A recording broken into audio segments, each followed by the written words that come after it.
देवी देवताओं की पूजाएं, यज्ञ, हवन, बहुत कुछ करा लिया जाएगा, नाम सत्संग ही दिया जाएगा उसको, लेकिन वो कभी सत्संग हो नहीं सकता। वो कथाएं हो सकता है, कर्मकांड हो सकता है, पूजा की विधियां हो सकती हैं, आरती कुछ हो सकता है, आरती पूजा हो सकता है, लेकिन सत्संग नहीं हो सकता। सत्संग तो बहुत दुर्लभ होता है और बिना सत्संग के विवेक जग नहीं सकता। इसलिए बोला बिन सत्संग विवेक ना हुई।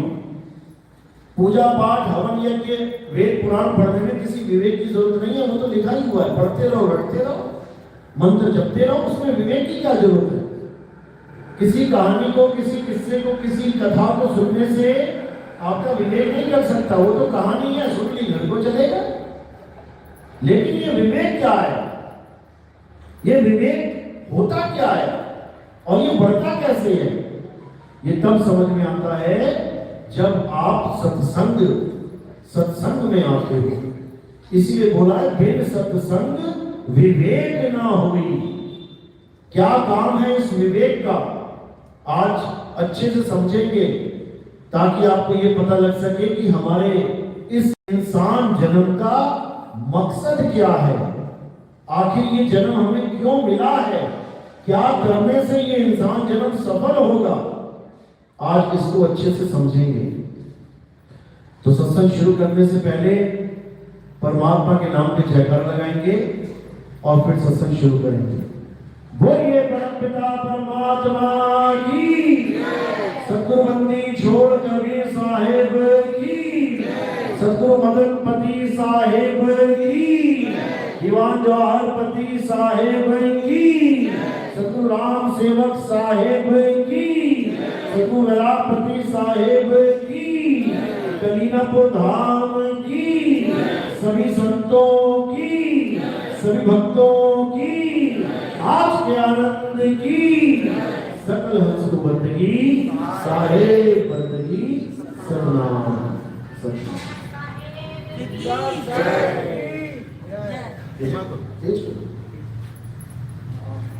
तो आज कर दे थोड़ी सी मालिक की अपार कृपा से ये मूल ज्ञान हम सबके बीच में रखा जाएगा ताकि आप सबका विवेक इतना बढ़ जाए, इतना बढ़ जाए कि कोई भी आपको भ्रमित ना कर पाए। परमात्मा के नाम पे, भगवान के नाम पे आपको कोई गलत मार्ग ना दिखा पाए। अर्जुन की तरह, अर्जुन के बाण की तरह आपको सीधे उस चिड़िया की आंख दिखाई दे, वो परम सत्य दिखाई दे, वो परम लक्ष्य दिखाई दे, ताकि कोई भी अधूरा गुरु या उसका अधूरा चेला आपको पथभ्रष्ट ना कर पाए, आपके जीवन को बर्बाद ना कर पाए। मैं यही अरदास करूंगा मालिक से, और सबका विवेक जगे, मैं यही कामना करूंगा। तो सबसे पहले हमें ये जानना पड़ेगा कि आखिर विवेक कहते किसे हैं, आखिर विवेक की जरूरत हमें क्यों पड़ेगी, आखिर विवेक जागृत होगा कैसे। कहने को तो सभी ने कह दिया, बिन सत्संग विवेक ना हुई, रामचरितमानस में आता है। उसके बाद पूरी रामायण सुनने के बाद घर वापस चले जाते हैं और पत्थर की पूजा करके प्रसाद लगा के मुंह में और वापस घर पहुंच गए। विवेक कहां गया, विवेक किसका बढ़ा, कहानी सुनने से किसका विवेक बढ़ा। विवेक ऐसे नहीं बढ़ता भाई। विवेक का पहले मतलब समझ लो क्या होता है। विवेक का मतलब होता है सत्य असत्य का निर्णय करने की शक्ति को विवेक कहते हैं। विवेक उसे कहते हैं जो सच और झूठ का विवेक कर दे, निबेड़ा कर दे, जो सत्य और असत्य की पहचान समझ ले, उसे विवेक कहते हैं। और हम सबको विवेकी होना पड़ेगा, नहीं तो इस काल की नगरी में ठगे जाएंगे, और ठगने वाला भी कोई और नहीं, भगवान का ही भगत कहला रहा। सुबह से शाम तक तुम्हें कौन दिखाई देंगे वहां पे, जो अपने आप को भगवान का भगत कहला रहे हैं। जो अपने आप को गुरु जी कहला रहे हैं, जो अपने आप को सदगुरु मान बैठे हैं, वही दिखाई देंगे सुबह से शाम तक। और तुम्हें क्या मार्ग बता रहे हैं? तुम्हें अज्ञानता का मार्ग दिखा रहे हैं। किसके साथ तुम्हें जोड़ रहे हैं? तुम्हें असत्य के साथ जोड़ रहे हैं। क्या दे रहे हैं वो लोग? तुम्हें नाम दे रहे हैं, मंत्र दे रहे हैं, जाप दे रहे हैं, तुम्हें पत्थरों से जोड़ रहे हैं, तुम्हें पत्थरों की पूजा करना सिखा रहे हैं, तुम्हें हवन के नाम पे लकड़ियों से जोड़ रहे हैं, देसी घी से जोड़ रहे हैं। उसी में तुम्हारी पूरी श्रद्धा लगा रखी है कि ये हवन कर दोगे तो ये हो जाएगा, वो हवन कर दोगे वो हो जाएगा। मुक्ति तक हवन के द्वारा करवा रहे हैं। ये सब असत्य है। गीता में क्या बताया कृष्ण जी ने? हे अर्जुन, इस दुनिया में दो प्रकार के तत्व हैं, एक असत्य और एक सत्य।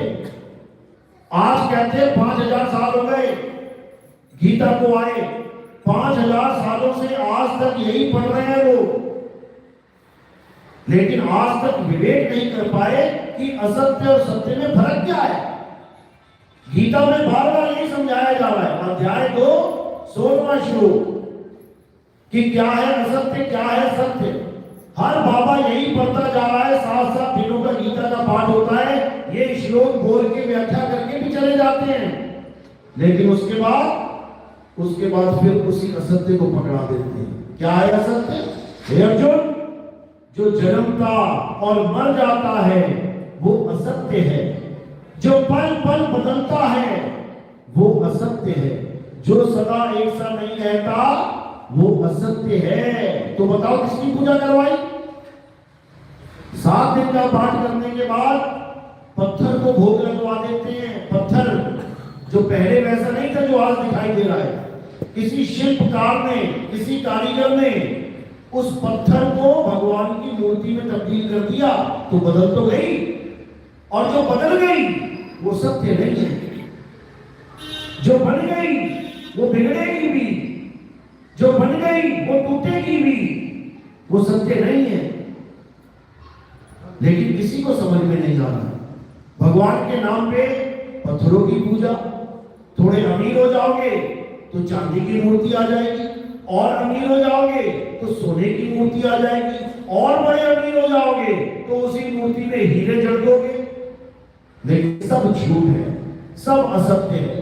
कृष्ण जी ने कभी नहीं कहा कि मेरे पत्थर की मूर्ति को पूजो, कि मेरे पीतल की मूर्ति को लड्डू गोपाल बना के तुम बैग में डाल के लेके घूमते रहो। ऐसा कहीं नहीं बोला, एक भी जगह नहीं बोला ये सब। लेकिन धर्म के नाम पे, भक्ति के नाम पे, भाव के नाम पे हमको ये असत्य लगवा दिया जा रहा है। 5 किलो की मूर्ति को ले लेके हम घूम रहे हैं और हम सोच रहे हैं कि हम भगवान जी के भक्ति में लीन है। बिल्कुल नहीं। भगवान की भक्ति तो किसी को एबीसीडी भी नहीं पता कि वो भक्ति होती कैसे है, क्योंकि हमें भगवान का ही नहीं पता भगवान है क्या। हम शरीरों को भगवान मान बैठे हैं। हम कृष्ण जी के शरीर को भगवान मान बैठते हैं और उसी शरीर के जैसी मूर्ति बना के उसको भगवान मान बैठते हैं। जबकि कृष्ण जी बार बार गीता में समझाते गए, हे अर्जुन, तू और मैं ये नाशवान शरीर नहीं है। गलती से भी खुद को और मुझको ये शरीर मत मान लेना कि कृष्ण जी कौन है? 2 हाथ, 2 पैर, मुंह, बाल, खाल। अरे मैं ये शरीर नहीं हूं, क्योंकि अगर तू मुझे शरीर मानता है फिर तो मैं मछली भी हूं। पहला अवतार विष्णु जी ने मछली का लिया तो लोग उन्हें मछली मान ले, क्यों नहीं मानते? दूसरा अवतार उन्होंने कछुए का लिया, क्यों नहीं उनको कछुआ मान लेते? तीसरा अवतार उन्होंने जंगली सुअर का लिया, क्यों नहीं उनको जंगली सुअर मान लेते? चौथा अवतार उन्होंने आधा आदमी आधा जानवर नरसिंह अवतार लिया, क्यों नहीं उनको आधा जानवर मान लेते? क्यों तुम उन्हें केवल एक आदमी के रूप में स्वीकार कर रहे हो भाई? कि कृष्ण जी कौन है? बांसुरी बजाते हैं। अरे मछली भी कृष्ण जी ही है, कछुआ भी कृष्ण जी ही है। पानी में रहते हैं कृष्ण जी। कछुआ कहाँ रहता है? तालाब में रहता है, कीचड़ में। क्यों नहीं मान लेते? कछुआ क्या खाता है? कीड़े मकोड़े खाता है, मछलियां खाता है, तो क्यों नहीं मान लेते कि कृष्ण की मछलियां खाते हैं? तुम तो लहसुन प्याज को भी मना कर देते हो। क्यों नहीं मान लेते कि कछुआ भी, मछली भी कृष्ण की ही है? मछली किसको खाती है? बड़ी मछली छोटी मछली को खाती है, नॉन वेज है वो तो। क्यों नहीं मान लेते कि कृष्ण की नॉन वेज है? क्योंकि तुम्हारी बुद्धि का स्तर ही उतना है जितना तुम्हें दिखाई दे रहा है, या फिर ये अधूरे गुरु जितना तुम्हें दिखा रहे हैं, बस। इससे ज्यादा ना तो तुम्हारी बुद्धि चल सकती है और ना ही उसको कोई चला सकता है। अब इससे आगे कैसे चलेगी? जब तुम्हारे जीवन में सत्संग आ जाएगा। बिन सत्संग विवेक ना हुई, यही विवेक शक्ति है। जब तुम असत्य को स्वीकार ना करो और सत्य को अपना लो, यही विवेक शक्ति है मेरे भाई। जब तुमने रिजेक्ट मारा तो मछली को भी मारो, कछुए को भी मारो, जंगली सुअर को भी रिजेक्ट मारो, आधा आदमी आधा जानवर को भी रिजेक्ट मारो, और इस आदमी चोले को भी रिजेक्ट मारो। अगर कृष्ण की शरीर है तो फिर सब है, और अगर कृष्ण की शरीर नहीं है तो एक भी नहीं है।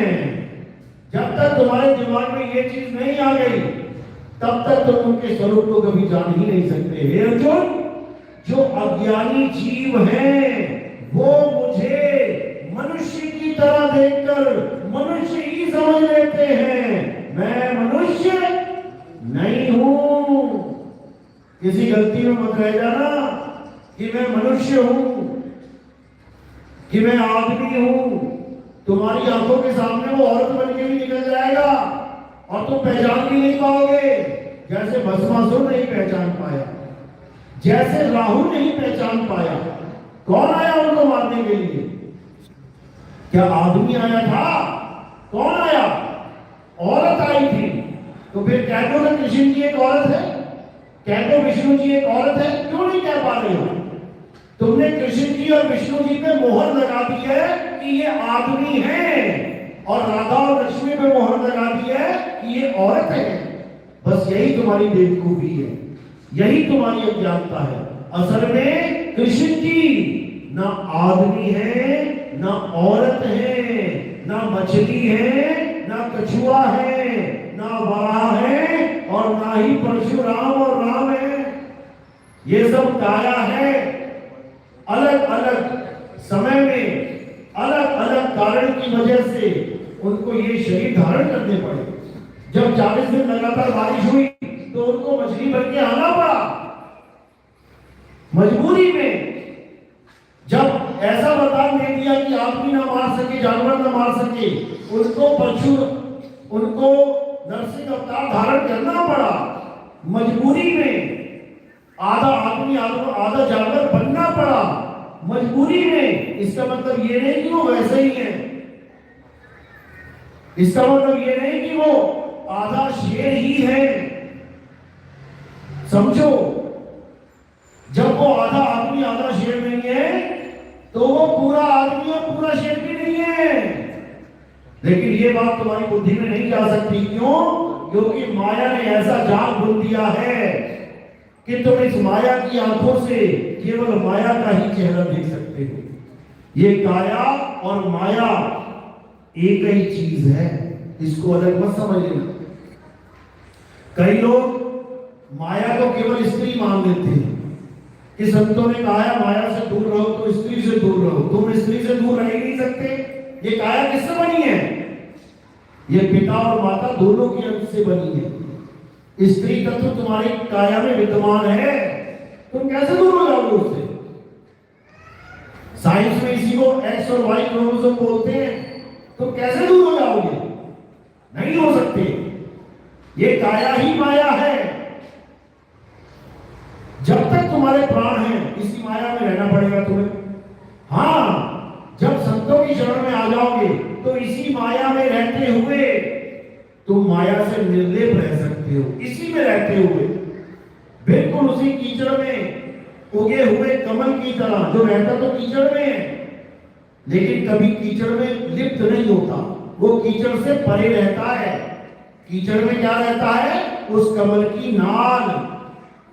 इसी प्रकार जब आप संसार में रहोगे तो काया तो दिखेगी संसार में, और जो तुम्हारी सूरत होगी वो संसार से परे परे रहेगी। वो इसी को शायर ने बोला है, नीर झील का करे निबेड़ा और कहे कहे कबीर सो हंस है मेरा। यानी असत्य को त्यागते जाओ और सत्य को पकड़ते जाओ तो तुम एक दिन पक्के सत्संगी हो जाओगे, क्योंकि सत्संग का मतलब होता है सत्य का संग करना। और सत्य तुम्हें पता ही नहीं है सत्य होता क्या है, तो संग क्या करोगे। तो क्या समझा रहे हैं कृष्ण जी, हे अर्जुन, इस दुनिया में दो प्रकार के तत्व हैं, एक असत्य और एक सत्य। असत्य की पूजा कराने वाला तुम्हें असत्य के साथ जोड़ता है, वो कभी तुम्हें सत्य के साथ नहीं जोड़ सकता। असत्य में क्या आ जाता है, ये मंदिर, ये मस्जिद, ये गुरुद्वारे, ये चर्च, ये ग्रंथ, ये पूजा पाठ हवन यज्ञ, ये जितना भी तुम्हें आंखों से दिखाई दे रहा है ताम झाम, ये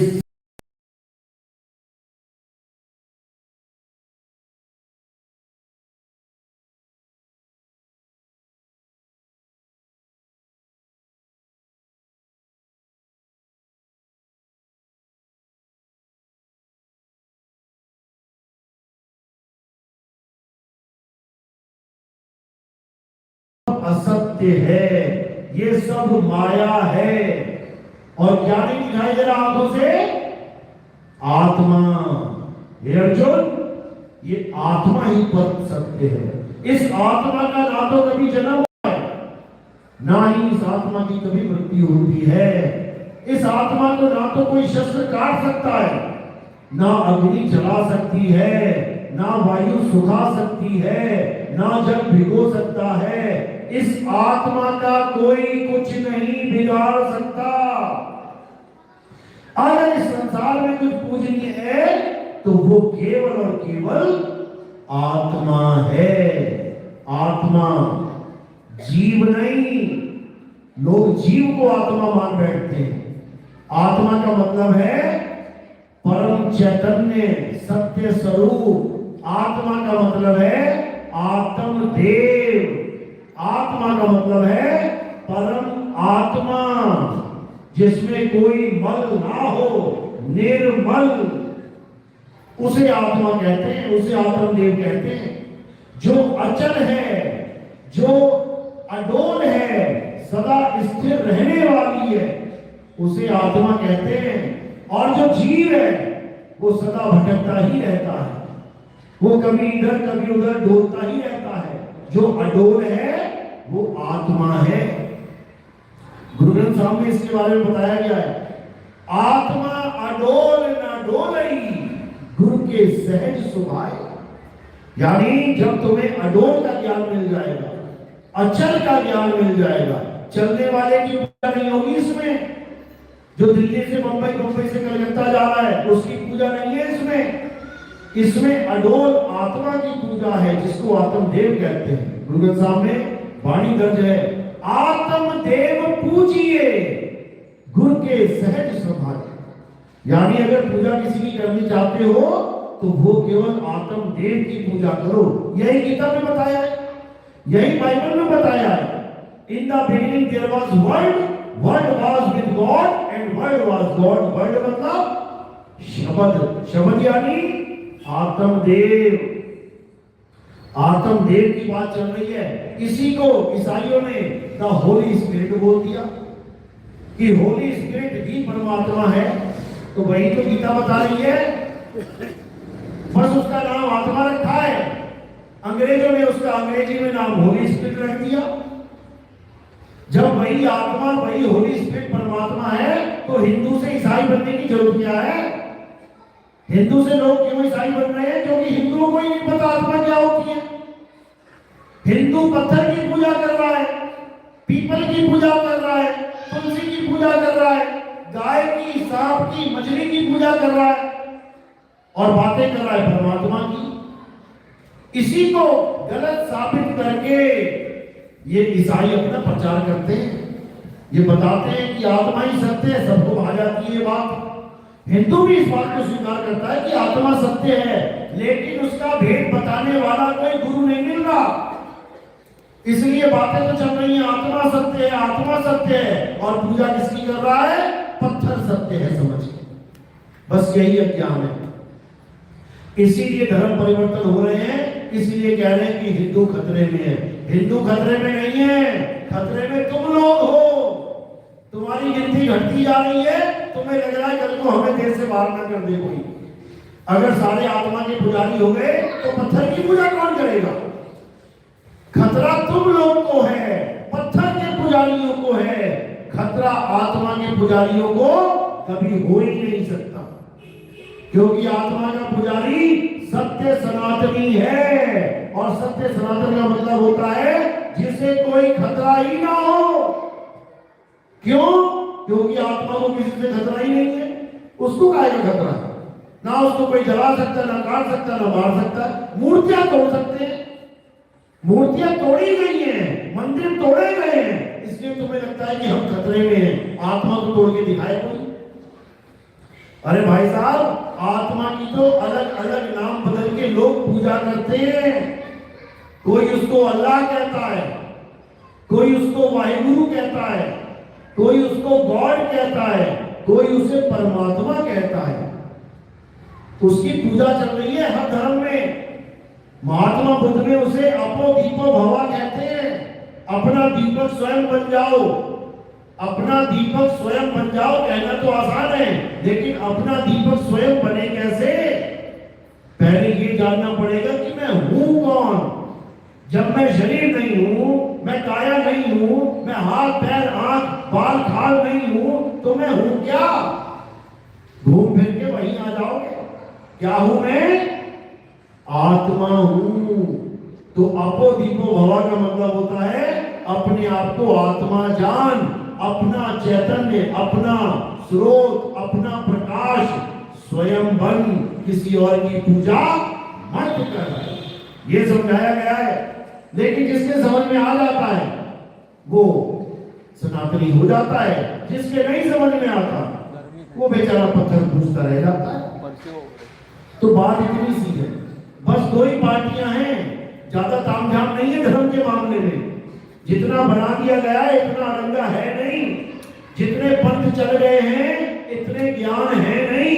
दो ही प्रकार का ज्ञान है, तुमने इस दो प्रकार के ज्ञान में निबेड़ा कर देना है। बस दो ही प्रकार का ज्ञान है, एक है आत्मा और एक है आत्मा के अलावा कुछ भी, कुछ भी। बस इतना समझ लो। यानी तुम्हारे पास दो एड्रेस हैं, या तो तुम्हारे घर का एड्रेस, या तुम्हारे घर को छोड़ के कोई भी गली, कोई भी मोहल्ला, कोई भी गांव, कोई भी शहर, कोई भी देश, कुछ भी लिख दो। तुम कागज पे कुछ भी लिख दो, वो तुम्हारे घर तक नहीं पहुंचेगा। बस दो ही चीजें, या तो मछली की आंख या फिर कुछ भी। तो बस दो ही चीजें तुम्हारे पास, या तो आत्मदेव को जान लो, या फिर तंत्र मंत्र जंत्र पूजा पाठ हवन यज्ञ तीर्थ मूर्त नित्य जो मर्जी परिक्रमा परिक्रमा कुछ भी। बस दो ही पार्टियां हैं, या तो आत्मा या फिर कुछ भी। तो आत्मा का ज्ञान देने वाले को सतगुरु कहते हैं, और कुछ भी का ज्ञान देने वाले को गुरुआ कहते हैं। गुरुआ जो तुम्हें मंत्र जपवाए वो कौन है? गुरुआ।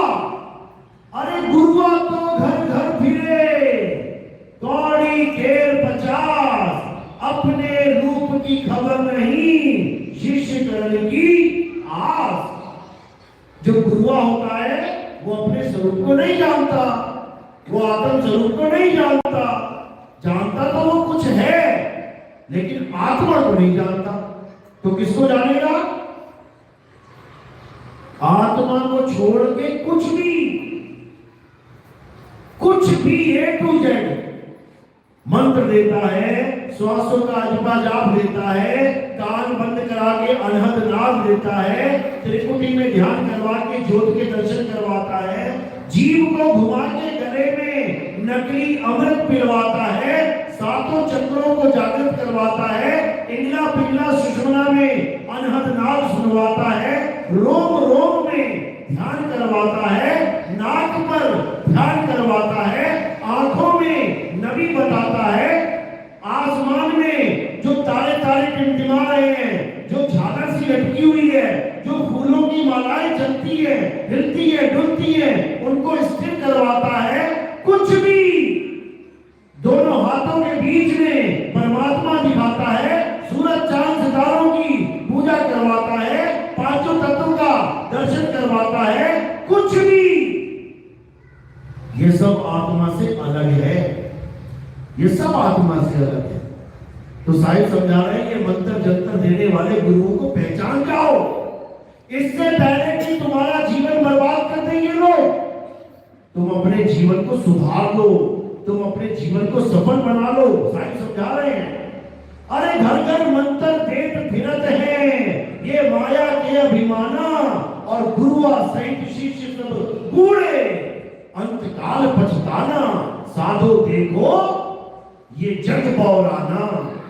ये जंतर मंत्र देने वाले ये तुम्हारा जन्म बर्बाद करके चले जाएंगे। खुद तो 84 में जाएंगे, तुम्हें भी 84 में ठोक देंगे। क्या फायदा, क्या फायदा इंसान जन्म लेने का जब तुम्हें शब्द और सार शब्द में फर्क ही ना पता हो, तुम्हें सोने और पीतल में तुम्हें फर्क ही ना पता हो, तुम्हें हीरे और कांच में फर्क ही ना पता हो, तो काहे की जौहरी हो तुम, काहे के इंसान और काहे के भगत हो। भगत वो होता है जो सच्ची भक्ति करता है, सत भक्ति करता है, और झूठी भक्ति करने वाले को पाखंडी कहते हैं। पाखंडी, ये तंत्र मंत्र जंत्र, ये पूजा पाठ, ये पाखंड में आता है। क्या मतलब है पाखंड का? पाखंड का मतलब है पा यानी प्राप्त करना, खंड यानी टूटी हुई वस्तु, यानी जो टूटी हुई चीज या जो टूट जाने वाली चीज तुम्हें प्राप्त हो जाए उसे पाखंड कहते हैं। और अखंड क्या होता है? जिसको कोई खंडित ना कर सके उसे अखंड कहते हैं। और अखंड केवल एक वस्तु है जिसे आत्मदेव कहते हैं, इसी को नाम कहते हैं। यही परमात्मा का नाम है, नाम अखंड और सब खंडा, सार शब्द गरजे ब्रह्मंडा। अखंड साहिब का नाम और सब खंड है, खंड मेर सुमेर, खंड ब्रह्मंड है। ये सारा संसार खंडित है, ये सारा संसार एक दिन खत्म हो जाएगा और इस संसार में दिख रही हर वस्तु उसका नाश हो जाएगा। तो बताओ भक्ति की काबिल कैसे? ये पत्थर, ये मंदिर, ये मस्जिद, ये गुरुद्वारे, ये सब नाश हो जाएंगे, एक भी ऐसा नहीं है जो अविनाशी है। तो फिर काहे का अखंड भाई, काहे की भक्ति? जो अखंड है उसका तुम्हें पता ही नहीं लग पा रहा है। हे अर्जुन, ये आत्मा अखंड है और इस आत्मा को ढूंढने के लिए तुम्हें हरिद्वार नहीं जाना पड़ेगा। इस आत्मा को ढूंढने के लिए तुम्हें काशी केदारनाथ नहीं जाना पड़ेगा। इस आत्मा को ढूंढने के लिए तुम्हें कहीं बाहर नहीं जाना पड़ेगा। कहां है वो आत्मा? अरे घट घट मेरा साइया, सुनी सेज न कोई, और बलिहारी व घट की जिस घट पर घट होए। कहते बलिहार जाते हैं जिस घट में आत्मा का ध्यान प्रकट हो जाए, वो आत्मज्ञानी बन जाए। ठीक है, सब आत्मज्ञानी नहीं बन सकते एकदम, जैसे सब बच्चे एकदम कॉलेज में नहीं पहुंच सकते। तो क्या करना है? तो पहली दूसरी पांचवी दसवीं भी करनी है। ठीक है, मंदिर मस्जिद गुरुद्वारे वहां तक ठीक है, जहां तक तुम्हें कोई आत्मज्ञानी गुरु नहीं मिल गया वहां तक ठीक है। तुम पूजा पाठ कर रहे हो, हवन कर रहे हो, तुम भगवान के नाम पे दान पुण्य कर रहे हो, कुछ भी कर रहे हो, कम से कम रास्ते पे तो हो।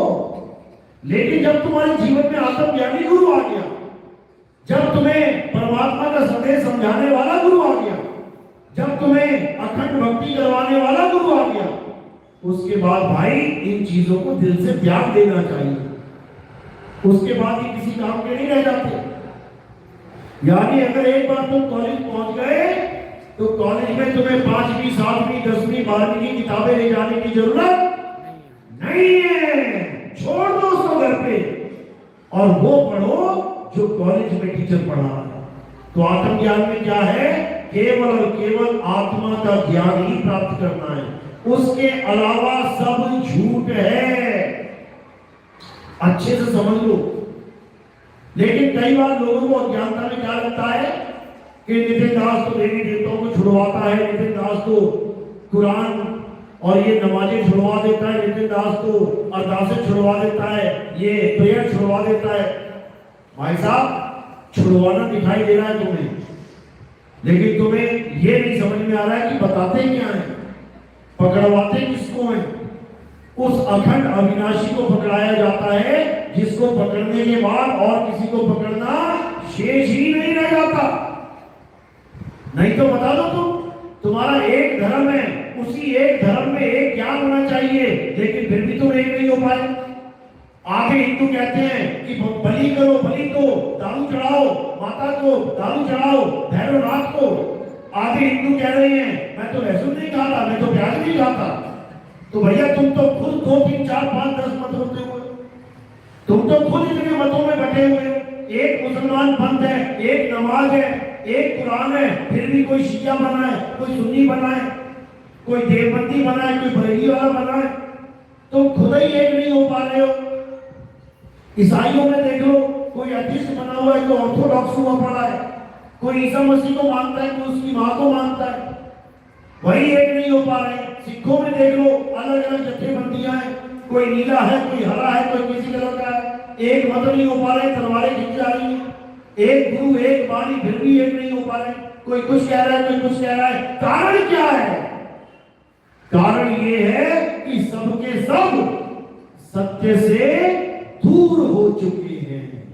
अगर ये सब सत्य को पहचान लें तो फिर से एक झंडे के नीचे आ जाएंगे, क्योंकि सत्य का झंडा सबको एक करने की ताकत रखता है। चाहे कोई हिंदू है, चाहे मुसलमान है, चाहे कोई सिख है, चाहे कोई ईसाई है, चाहे कोई भगवान को मानता है, चाहे कोई नहीं मानता है, सत्य में इतनी ताकत है कि सबको एक कर सकता है। इसीलिए कबीर साहब ने कहा कि 12 पंथ काल गुरमाना, काल यानी ये मन, इस मन के कहे लग के सब अपने अपने अलग पंथ बना के बैठ गए। 12 पंथ काल गुरमाना, भूले जीव न जाए ठिकाना, 13वें पंथ हम ही चले आए और सब पंथ बैठ के एक पंथ चलाए। आज कबीर साहब के नाम पे हजारों पंथ चल रहे हैं, क्यों नहीं एक हो जाते? क्यों नहीं सारे एक हो जाते? सबने अपनी अलग अलग अलग अलग दुकानें क्यों सजा रखी हैं? कोई कुछ नाम दे रहा है, कोई मंत्र दे रहा है, कोई कुछ करवा रहा है, कोई कुछ। क्यों? जब कबीर एक है, उनका ज्ञान एक है, उनका धर्म एक है, तो हम सब एक क्यों नहीं?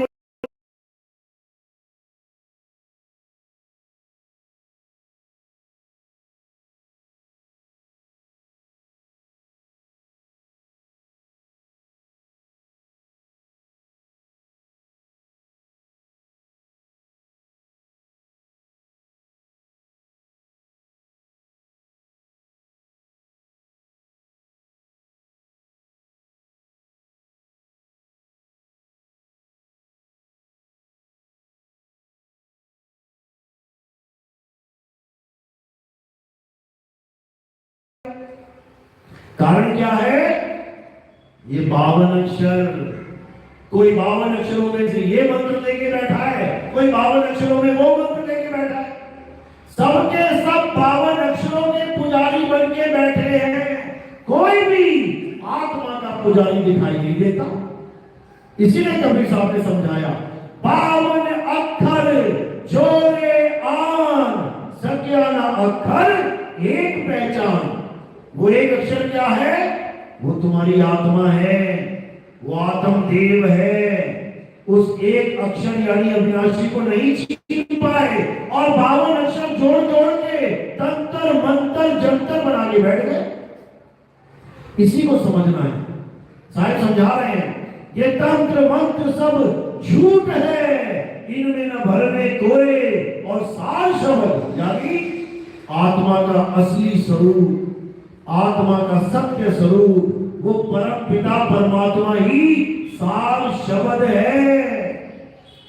कहते हैं वो सार शब्द को कोई छीन नहीं पा रहा है। जब तक सार शब्द का वेदी गुरु नहीं मिलेगा तब तक तुम कभी परमात्मा को पा ही नहीं सकते, उस काल भगवान से कभी जीत ही नहीं सकते। कबीर साहब समझा रहे हैं सार शब्द आए जेहि विधि हाथा, तेहि विधि काल नभावे माथा। वो काल भगवान केवल माथा तभी नवाएगा जब तुम्हारे जीवन में सार शब्द आ जाएगा। बीजक की वाणी पढ़ो, क्या कह रहे हैं? सार शब्द के ऊपर बीजक में इतनी बातें बोली गई है, लेकिन बीजक पढ़ने पढ़ाने वाले नहीं समझ पा रहे हैं। वाणी कह रही है सार शब्द कहीं बांची हो, मानो एक बारा अक्षर पुरुष एक पेड़ निरंजन वाणी डाला। अब वाणी कह रही है कबीर साहब की कि सार शब्द कहीं बांची हो, यानी सार शब्द के द्वारा ही तुम बच सकते हो, नहीं तो काल धर के खाएगा तुम्हें। लेकिन ये बीजक ग्रंथ पढ़ने पढ़ाने वाले बड़े बड़े विद्यालय खोल रखे हैं लोगों ने, हजारों लाखों साधु बनाते हैं हर साल, बीजक रटवा रटवा के तोते की तरह रटी हुई है बीजक। तुम बस शब्द बोलो, नंबर बोलो, गुरु जी 5 नंबर शब्द सुना दो, 10 नंबर शब्द सुना दो, ऐसे रटी हुई है बीजक। लेकिन जब सार शब्द की बात आती है तो सारे साधु फेल हो जाते हैं। क्या कहते हैं? सार शब्द निर्णय का नामा। बताओ, निर्णय का नामा मतलब यानी कबीर साहब की वाणी की जो व्याख्या कर देगा, लिख देगा, जो उसका टीका कर देगा वही निर्णय है, उसी को पढ़ो और सार शब्द मिल गया। ऐसा बेवकूफ बना दिया इन लोगों ने। अरे सार शब्द उस ताकत का नाम है जिसके आगे 3 लोक का मालिक, ये त्रिलोकी नाथ अलख निरंजन ये माथा टेक देता है। ये सार शब्द उसको कहते हैं। कबीर साहब समझा रहे हैं बचना चाहो काल जाल से, चीनो शब्द हमारा, और कहे कबीर अमर कर राखू जो निज होए हमारा। कबीर साहब कहते हैं जब हमारा सार शब्द तुम्हें मिल जाएगा, ये काल भगवान 3 लोक का मालिक ये तुम्हारे आगे माथा टेक देगा, उसके बाद तुम्हें इस काल लोक में रहने की जरूरत नहीं रह जाएगी। उसके बाद तुम्हें अमर कर दिया जाएगा। कैसे? तुम्हारा ये 3 लोक ही छूट जाएगा, तुम इस दुनिया में आओगे नहीं कभी, क्योंकि इस दुनिया में आने का एक ही फार्मूला है, और वो क्या है? मां के गर्भ में से आओ, ये 5 शब्दों की काया धारण करके आओ, और उसके बाद पल पल मृत्यु को याद करो, कभी भी हो सकती है। एक छोटी से छोटी कंपनी अपना माल बना के 1 साल की गारंटी दे देती है, और ये शरीर बनाने वाला भगवान दिए से गारंटी, एक पल की भी गारंटी नहीं देता। ये ऐसा शाते रहिए, इसीलिए इसका नाम काल निरंजन रखा है। ये गर्भ में भी नहीं छोड़ता किसी को, मृत्यु की ड्यूटी गर्भ के अंदर भी लगा रखी है। समझ लो कितना शातिर है ये, और तुम्हें पूरी आस लगा रखी है कि ये घर तुम्हारे लिए बनाया गया है। इस पूरी दुनिया में किसी भी आदमी से पूछ लो ये दुनिया किसने बनाई है, क्या जवाब मिलेगा? क्या मिलेगा? भगवान ने, परमात्मा ने। इसके अलावा कोई जवाब नहीं मिलेगा। और ये जवाब दे कौन रहा है पता है? ये वही दे रहा है जिसने दुनिया बनाई है। ये सबके अंदर बैठा हुआ है, और इसी ने माइंड वॉश किया हुआ है जीवात्मा का कि दुनिया परमात्मा ने बनाई है। दुनिया, अरे दुनिया परमात्मा ने बनाई है तो काल ने क्या बनाया है? क्यों कह रहे हैं लोग एक झेड़ है, पाप पुण्य 2 जाल, ये सारा जग भोजन बना आने वाला काल। तो काल ने क्या बनाया है? पूछ के देखो जरा, जितने भी गुरु बैठे हैं जो ये कहते हैं काल जाल से हम बचा लेंगे, उनको पूछो ये दुनिया किसने बनाई है? फिर देखो ये तो परमात्मा ने बनाई है। जब परमात्मा ने बनाई है तो तुम क्यों इसको खाली करना चाहते हो? और तुम लेके कहां जाओगे?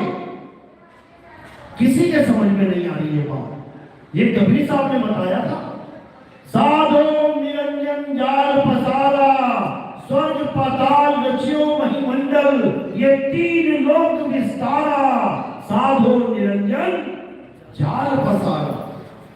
ये इसका जाल है।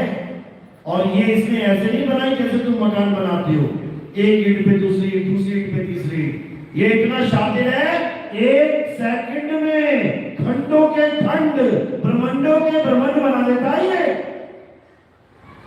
एक सेकंड के अंदर ये पता नहीं अनंतों सूर्य बना सकता है। कैसे पता है? कैसे बनाता है ये? कल्पना के द्वारा। ये तुम्हारी कल्पना एक सेकंड में बड़े बड़े खंड ब्रह्मांड बना सकती है। एक सेकंड में, विद इन सिंगल सेकंड बड़े बड़े महल, बड़े बड़े लोग।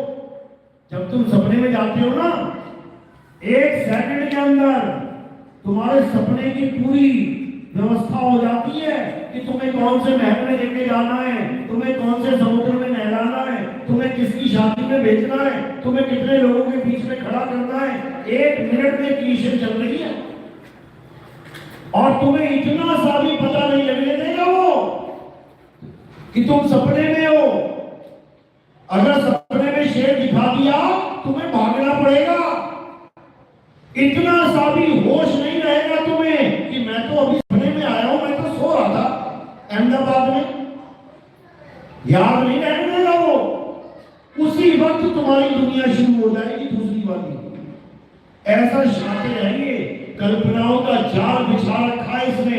इसीलिए कबीर साहब ने समझाया, अरे काल काल सब कोई कहे, काल न चीने कोई, और जितनी मन की कल्पना काल कहा वह सोए। ये है काल भगवान का असली रूप। और ये सबको खा रहा है, ऐसा खा रहा है कि तुम्हारी हालत खराब हो जाएगी अगर तुमने देख लिया तो। किसने देखा इसे खाते हुए? अर्जुन ने।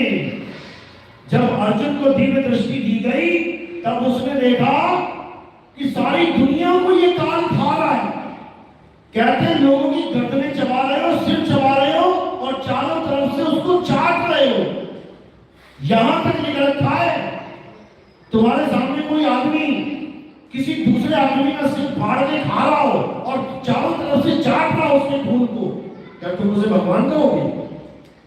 तुम भगवान नहीं हो, तुम बेहोश होकर गिर जाओगे कि बाप रे बाप ये शैतान कहां से आ गया।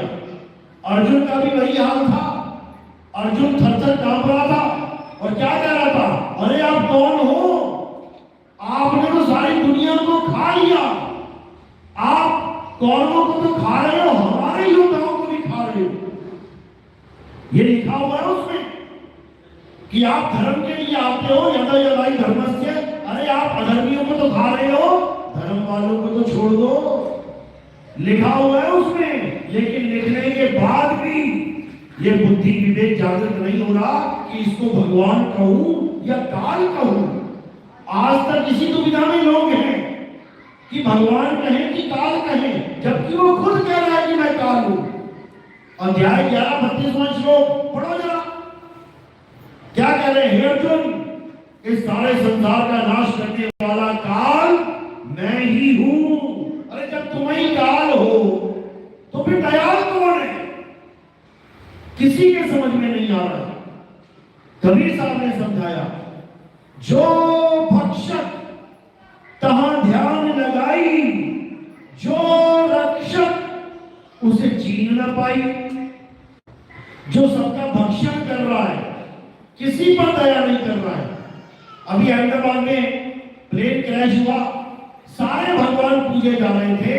मुसलमान अल्लाह को पूज रहे थे, ईसाई गॉड को पूज रहे थे। ईसाई भी थे उसमें प्लेन में, हर धर्म का आदमी बैठा था और प्लेन 40 सेकंड के अंदर ब्लास्ट हो गया।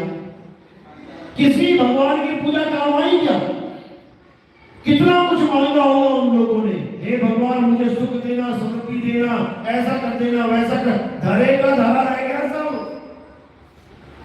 और केवल उनके साथ नहीं, अखबारें पढ़ लो, रोज देखो कितने लोग ट्रेनों में कट के मर गए। कौन सी माता छोड़ी थी उन्होंने, कौन सा देवी देवता छोड़ा था उन्होंने, कितने लोग मर के कट गए मुसलमान भाई, कौन सा अल्लाह, कौन सा मजार छोड़ी थी उन्होंने। हर भगवान, हर अल्लाह वाहिगुरु गॉड की पूजा होते हुए भी सब दर्दनाक मौतें प्राप्त कर रहे हैं। तो मुझे ये बताओ कि छोड़ने के बाद नुकसान क्या है? अगर करने के बाद ऐसी मौत मिल रही है तो छोड़ने के बाद इससे क्या पता अच्छी मिल जाए। जब सब कुछ करने के बाद ब्लास्ट हो रहा है तो छोड़ने के बाद क्या पता बड़े प्यारी मौत मिल जाए, पता भी ना लगे। और कौन मरना चाहता है ऐसी मौत, वो भी सारी पूजा पाठ करने के बाद। कोई ट्रेन में मरना चाहता है, हाथ खड़ा करो। कोई बस में गिर के मरना चाहता है, बस से कोई ट्रेन से कट के मरना चाहता है, कोई पानी में डूब के मरना चाहता है, कोई गोली से मरना चाहता है, कोई भूकंप में दब के मरना चाहता है, कोई समुद्र में डूब के मरना चाहता है। अरे नाली में भी डूब के मरने को तैयार नहीं है इंसान, लेकिन मरना ऐसे ही पड़ेगा जैसे बता रहा हूं। पूछ के देख लेना क्या हुआ बहन। अरे मेरा पति आ रहा था, रास्ते में ट्रक उसके ऊपर चढ़ गया। क्यों, तू पूजा नहीं करती थी क्या? अरे बहुत करती थी। तू मन्नत नहीं मांगती थी क्या? बहुत मांगती थी। तू प्रसाद नहीं बांटती थी क्या? बहुत बांटती थी। उसके बाद भी ऐसे मर गया। तो बताओ फिर क्या ताकत है, क्या ताकत है पूजा पाठ में? तुम यही बता दो। अरे करवा चौथ खत्म नहीं होता, अगले दिन लाशों के ढेर लग जाते हैं।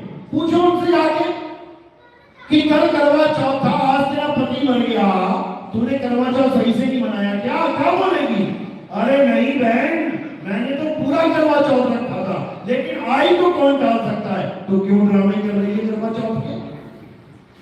क्यों ड्रामे कर रही है भाई कि करवा चौथ रखूंगी तो मेरा पति जीवित रहेगा? अरे रखने के बाद भी मर रहा है, फिर किस बात का भरम है? केवल धंधा है, भगवान के नाम पे धंधा है। कोई करवा चौथ किसी को नहीं बचा सकता, वरना हिंदुओं की तो कभी मृत्यु नहीं होनी चाहिए थी। जितनी औरतें करवा चौथ रखती हैं, उनका पति को 100-150 साल के बाद मरना चाहिए था। जब तक बीवी नहीं मर गई तब पति नहीं मरना चाहिए था, क्योंकि हर साल वो सेफ्टी कवर दे रही है, हर साल वो बुलेट प्रूफ जैकेट पहना रही है उसको, फिर भी गोली लग जा रही है। इसका मतलब बुलेट प्रूफ जैकेट नकली है, नकली। ये पूजा पाठ नकली है, ये सारे व्रत उपवास नकली है। इसलिए साहिब ने कहा, वो तो कहां ढूंढे रे बंदे, मैं तो तेरे पास में, ना मैं मंदिर में, ना मस्जिद में, ना काबे कैलाश में, ना मैं जप में, ना मैं तप में, ना मैं व्रत उपवास में। सारा कुछ तो बोल दिया। फिर करंट लगता है लोगों को, अरे ये कबीरपंथी तो किसी को मानते नहीं। अरे तुम मानकर भी क्या प्राप्त कर रहे हो ये बता दो। तुम तो मानते हो, तुम तो कहते हो कालों के काल महाकाल मेरे प्यारे शंभू जी, और वही शंभू जी के मंदिर में केदारनाथ में जब मौत तांडव मचाती है तो भागे भागे फिरते हो फिर। अरे वहां तो सेफ हो जाओ, वहां तो सेफ हो जाओ। एक छोटे से कुत्ते का बच्चा भी अपने पिता के पास जाकर दूसरे बड़े कुत्ते को भौंकता है। देखो तुम सुबह सैर करने जाओ कुत्ते को लेके, छोटा सा कुत्ता ले जाना बिल्कुल। अगर तुम साथ खड़े हो तो बड़े से बड़ा कुत्ता आ जाए ना, वो छोटा सा कुत्ता भौंक के कहता है मेरा मालिक साथ में है, कहीं पंगा मत ले रही हो गलती से। जो अकेला नहीं भौंक सकता वो अपने मालिक के साथ खड़ा होकर शेर बन जाता है। तुम तो भगवान के घर में थे, और उस भगवान के घर में जो कहते हैं काल उसका क्या बिगाड़े, जो भगत है महाकाल का ले लो। महाकाल का भगत क्या बन गया उसका? काल महाकाल के गोद में से भगत को उठा के लेके मार के बैठा हुआ है। बताओ क्या कर दिया? किस गफलत की नींद में सो रहे हो, किस भरम जाल में सो रहे हो? अरे आत्मा को जानो, भगवानों की पूजा करोगे मरोगे, और आत्मा की पूजा करोगे तो अमर हो जाओगे। इसीलिए कृष्ण जी ने क्या बोला? अध्याय 3 17वां श्लोक, आंखें खोल के पढ़ो। हे अर्जुन, जो अपनी आत्मा में रमण करते हैं, जो अपनी आत्मा में तृप्त हैं, जो अपनी आत्मा में संतुष्ट हैं, उनके लिए कोई धार्मिक कर्म कर्तव्य लागू ही नहीं होता। क्यों बोला? मतलब तुम कृष्ण जी से भी बड़े ज्ञानी हो, जो कृष्ण जी बता रहे तुम उनकी बातों को काट रहे हो। तुम्हारे लिए शनि देवी, हनुमान जी, ये इंद्र जी बड़े हो गए, और कृष्ण जी को तुमने छोटा कर दिया। उनकी गीता का तुमने अर्थ से अलग कर दिया, आत्मा के ज्ञान को तुमने पीछे छोड़ दिया, और पत्थर को हमारे जीवन में लाके रख दिया। इसीलिए हमारा धर्म सबसे पीछे चल रहा है इस वक्त, सबसे पीछे। अगर कोई धर्म है जिसमें सबसे ज्यादा कन्वर्शन हो रहा है, कौन सा धर्म है? हिंदू धर्म। और सारे धर्मों की निगाह गिद्ध की तरह केवल हमारे धर्म पे है। क्यों? क्योंकि मुसलमान ईसाई नहीं बन रहा, ईसाई मुसलमान नहीं बन रहा, बुद्ध हिंदू नहीं बन रहा, जैनी हिंदू नहीं बन रहा, केवल हिंदू है जो ईसाई भी बन रहा है, बुद्ध भी बन रहा है, जैन भी बन रहा है, सिख भी बन रहा है, सब कुछ बनता जा रहा है। कारण क्या है? आत्मा का ज्ञान ना होना, सत्य का ज्ञान ना होना। एक बार अगर हिंदू जाग गया, एक बार अगर ये हिंदू सनातनी बन गया, तो इस दुनिया में ऐसा कोई धर्म नहीं जो इसको बदल के दिखा दे। ये विश्व गुरु बन जाएगा, लेकिन अभी ये पत्थर का भगत बना बैठा है, ये पत्थरों का गुलाम बना बैठा है। जिस दिन इसकी आत्मा जाग गई, जिस दिन इसको आत्म साक्षात्कार हो गया, ये किसी को नहीं छोड़ता है, ये सबका बाप बन के बैठेगा और ये होके रहेगा। ये सब संतों ने अपनी वाणियों में पहले ही बता रखा है कि भारत विश्व गुरु बनेगा, और आत्म ज्ञान से बनेगा, ये पत्थरों की पूजा से नहीं बनेगा। तो क्या करना है अब उस आत्म देव को जानना है, जिसको जानने के बाद और कुछ जानना शेष ही नहीं रह जाता।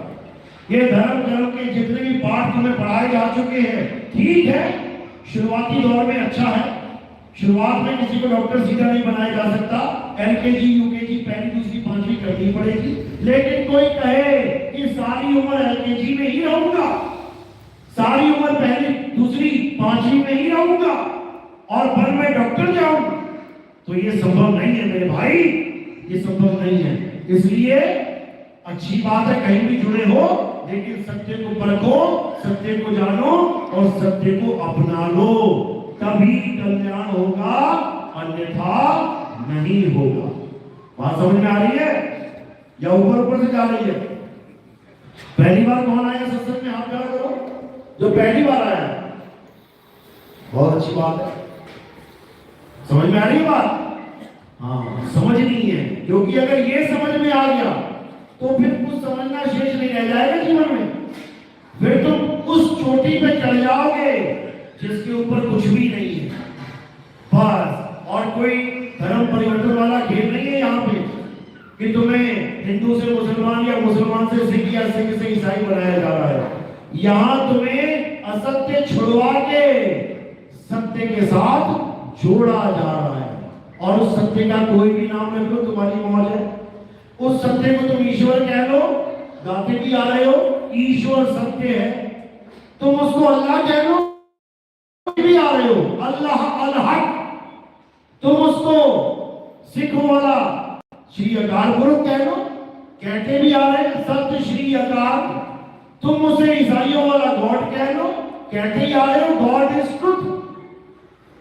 चारों धर्मों में तुम सत्य को ही पूजते आ रहे हो, लेकिन तुम्हें सत्य का पता ही नहीं है, इसलिए गलती से असत्य की पूजा करने में लग गए हो।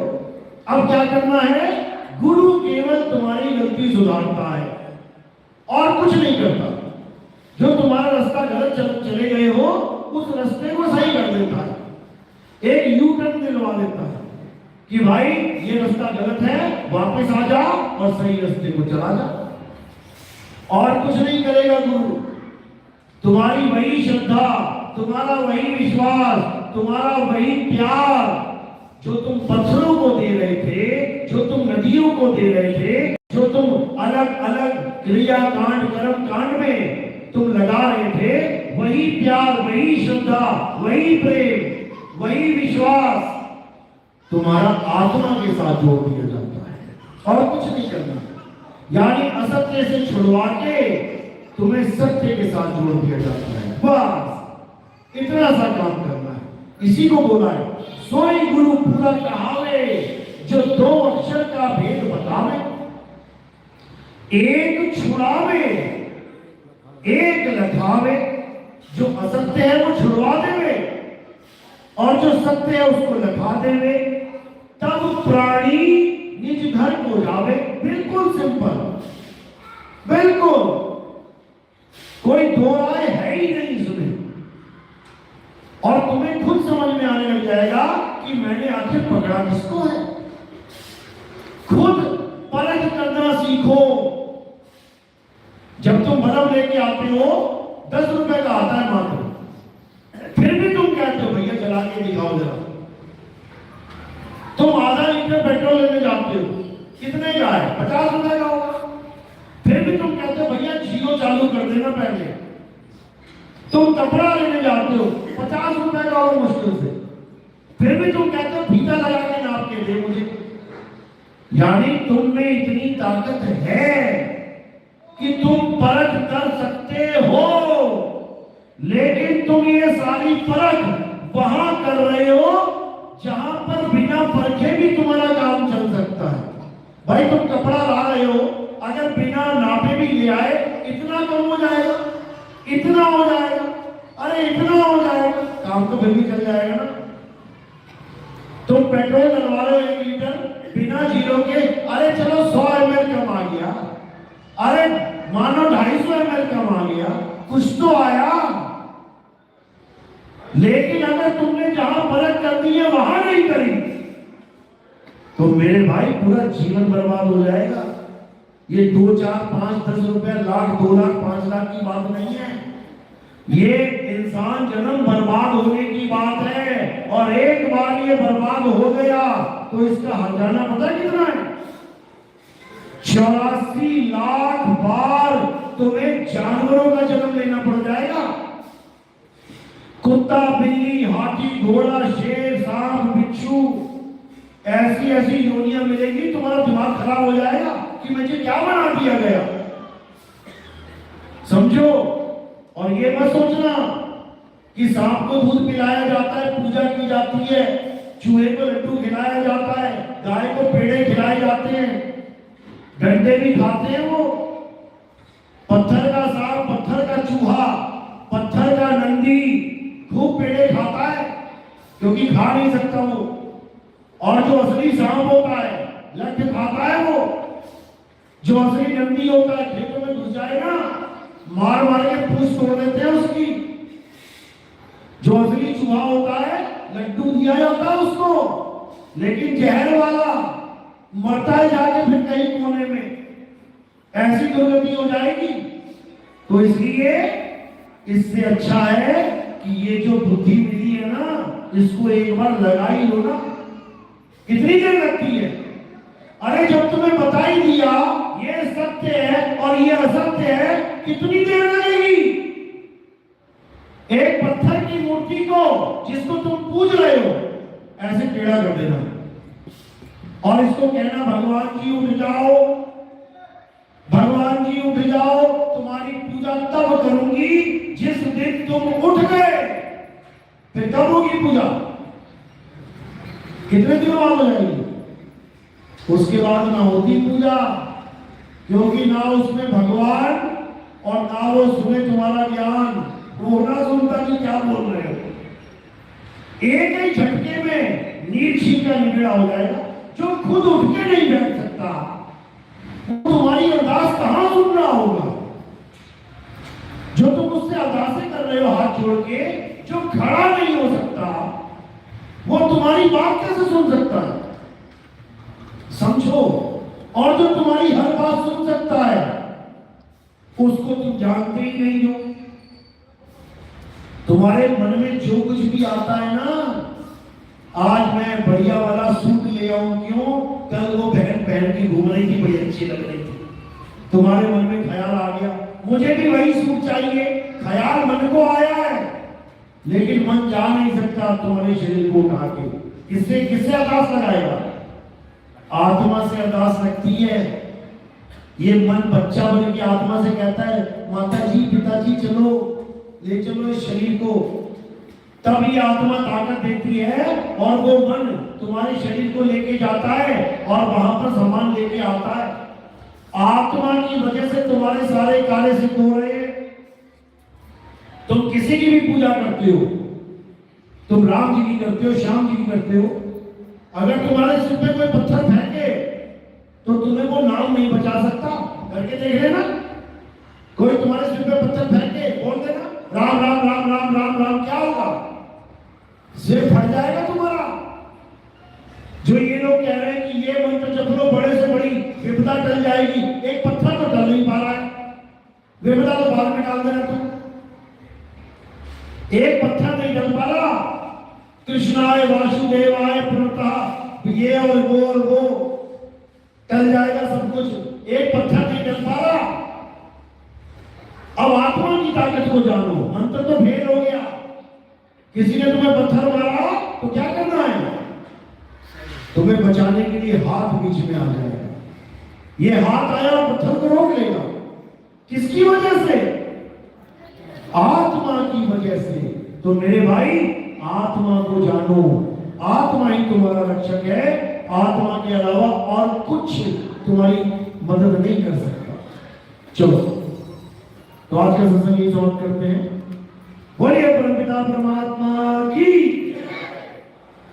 सद्गुरु बंदी छोड़ कबीर साहिब की, सभी संतों की, सभी भक्तों की, आज के आनंद की, सकल हंस को बंदगी, साहिब बंदगी। बोलिए सतगुरु नितिन साहब की।